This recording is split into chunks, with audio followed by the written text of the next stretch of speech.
Le secteur économique du luxe a connu depuis 20 ans une énorme expansion dans le monde entier. Le nombre d'unités vendues a augmenté, tout comme le nombre d'acheteurs, qui sont souvent des acheteurs intermittents, des excursionnistes du luxe.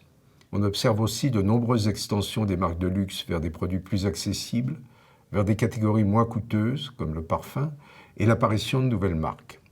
Cela rend de plus en plus centrale la question que nous avons explorée avec Jean-Noël Capferrer, celle des frontières du luxe aujourd'hui.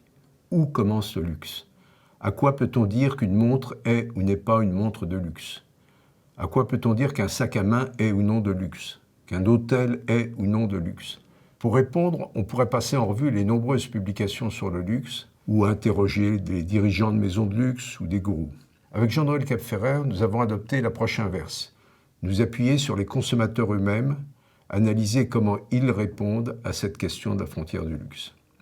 Grâce à une base de données mise généreusement à notre disposition par Ipsos, nous avons pu avoir accès aux réponses de 8000 consommateurs dans 7 pays.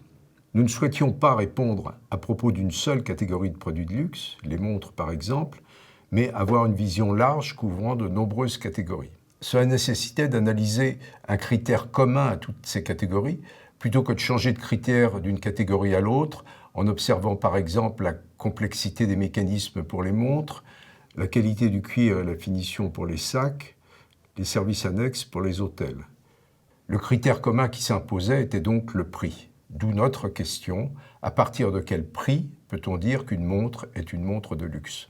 Ipsos avait posé cette question à propos de 21 produits différents. Par exemple, à partir de quel prix peut-on dire que les chaussures sont des chaussures de luxe?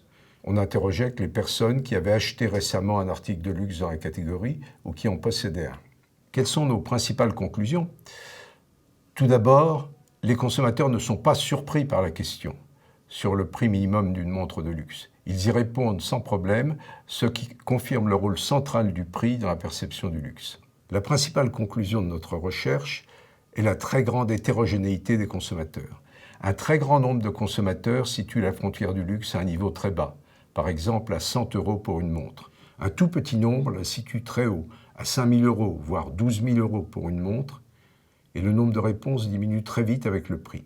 Pour chacun des 21 produits et pour chacun des 7 pays, on observe ce qu'on appelle une distribution log normale. Si l'on prend pour chaque consommateur le logarithme du prix qu'il indique, la distribution des réponses revient à une courbe normale, une courbe de Gauss. Autre conclusion, chaque consommateur donne des réponses cohérentes pour les différentes catégories de produits. Qu'il s'agisse de bijoux, de vêtements, de montres, de sacs, de produits en cuir, certains consommateurs fixeront partout la frontière à un niveau élevé, d'autres consommateurs partout à un niveau bas. Mais il y a bien sûr de fortes différences de niveau moyen d'une catégorie à l'autre. C'est pour les bijoux que la frontière du luxe se situe au niveau le plus élevé.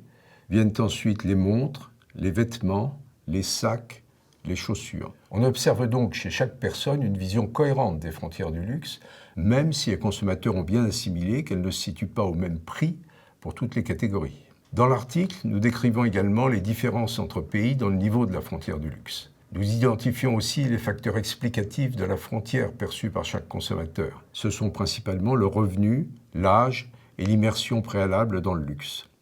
Notre principale contribution théorique est de mettre en vedette le paradoxe de la subjectivité du luxe. Ce terme de luxe est connu de tous.